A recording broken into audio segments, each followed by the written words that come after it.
அஸ்ஸலாமு அலைக்கும் ஃப்ரெண்ட்ஸ். இப்போ நம்ம என்ன வீடியோ பார்க்க போகிறோம்னா 9 மந்த் பேபிஸ்க்கு வந்து என்ன ஃபுட்டு கொடுக்கலாம் அப்படிங்கிற வீடியோ தான் பார்க்க போகிறோம். முட்டையோட வெள்ளைக்கரு கொடுக்க ஸ்டார்ட் பண்ணலாம்.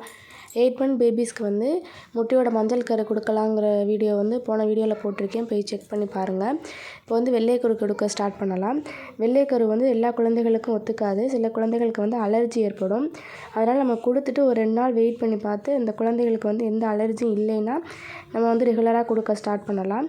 மொத்தத்தில் முட்டையில் வந்து vitamin A, vitamin D, vitamin E, vitamin K, vitamin B five, vitamin பி12, folic acid, selenium, zinc, calcium, phosphorus இது மாதிரி ஏகப்பட்ட மினரல்ஸ் வந்து நிறைஞ்சிருக்கு. அதனால் வந்து முட்டை வந்து எல்லா குழந்தைகளுக்குமே நம்ம கொடுக்கறது ரொம்ப நல்லது.